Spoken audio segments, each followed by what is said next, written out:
क्या आपने कभी सोचा है कि जिस सोने को हम समृद्धि का प्रतीक मानते हैं, वही कलयुग का सबसे बड़ा प्रवेश द्वार कैसे बना? महाभारत का भीषण युद्ध समाप्त हो चुका था।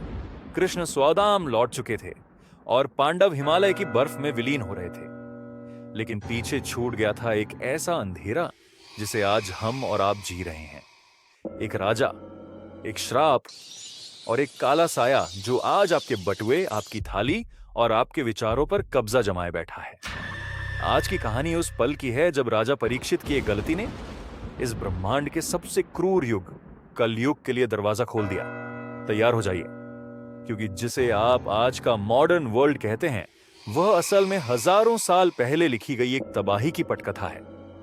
भाग एक, कलयुग का उदय, परीक्षित और कली का आमना सामना, पांडवों का प्रस्थान और परीक्षित का शासन। महाभारत युद्ध के बाद हस्तिनापुर की गद्दी परीक्षित को मिली। परीक्षित, जो अभिमन्यु के पुत्र और अर्जुन के पौत्र थे, उन्हें भगवान कृष्ण ने गर्भ में ही जीवन दान दिया था। उनके शासन में प्रजा सुखी थी। लेकिन द्वापर युग समाप्त हो रहा था। बैल और गाय का संवाद, धर्म और पृथ्वी। एक दिन परीक्षित ने सरस्वती नदी के तट पर एक हृदय विदारक दृश्य देखा।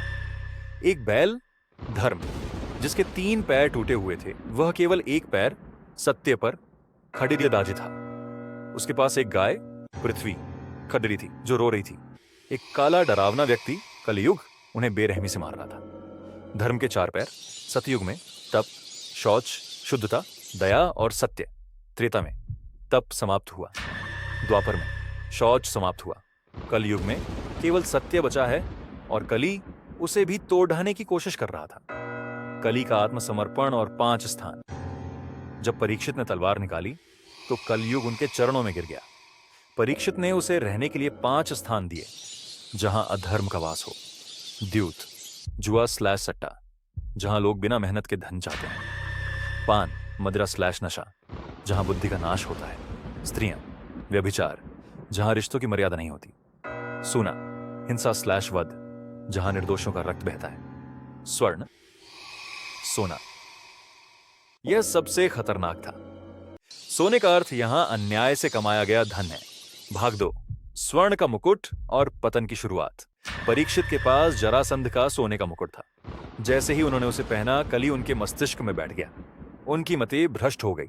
प्यास से व्याकुल होकर वे शमीक आर्षि के आश्रम पहुंचे। आर्षि समाधि में थे। अहंकार और क्रोध में आकर परीक्षित ने एक मृत सांप उनके गले में डाल दिया। आर्षि के पुत्र श्रृंगी ने श्राप दिया, आज से 7वें दिन तक्षक नाग के डसने से तुम्हारी मृत्यु होगी। यह परीक्षित की मृत्यु नहीं, बल्कि कलयुग के पूर्ण प्रभाव की आधिकारिक शुरुआत थी। भाग 3, क्या हम संक्रमण काल, संधि काल में हैं? आज के समय को देखें। शास्त्रों के अनुसार हम कली प्रथम चरण में हैं। आयु, कलयुग 4,32,000 वर्ष का है। अभी सिर्फ 5,127 वर्ष बीते हैं। परिवर्तन, पहले लोग 100 वर्ष जीते थे, अब औसत 60 से 70 है। आने वाले समय में मनुष्य की लंबाई केवल 2 से 3 फीट रह जाएगी और आयु मात्र 12 से 20 वर्ष। रिश्ते, भाई भाई का नहीं रहा, यह वाक्य आज सच हो रहा है। भाग 4, श्रीमद् भागवत की डरावनी भविष्यवाणियां। पुराणों में लिखा है कि कलयुग के अंत में पूंजी ही श्रेष्ठता का पैमाना होगी। जिसके पास धन है वही गुणी माना जाएगा। विवाह केवल समझौता होगा। प्रेम और पवित्रता लुप्त हो जाएगी। अकाल और कर, टैक्सेस, सरकारें और प्रकृति दोनों मिलकर जनता का शोषण करेंगे। ढोंगी धर्मगुरु, लोग भगवा पहनकर अधर्म करेंगे। भाग 5, कल की अवतार और नया सवेरा।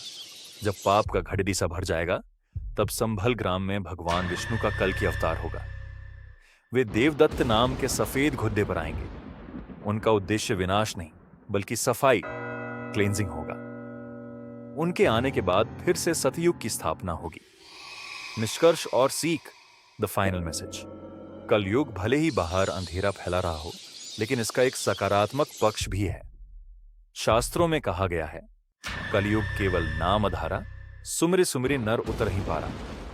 अर्थात जो फल सतयुग में हजारों वर्षों की तपस्या से मिलता था, वह कलयुग में केवल सत्य बोलने और ईश्वर के नाम सुमिरन से मिल सकता है।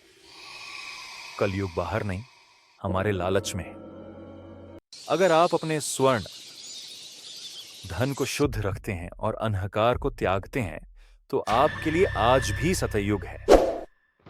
अगर आज की वीडियो आपको पसंद आई तो इसे लाइक जरूर करें और हमारी फैमिली का हिस्सा बनने के लिए आर गूगल यादव को सब्सक्राइब करें। मिलते हैं अगली वीडियो में, तब तक के लिए जय हिंद।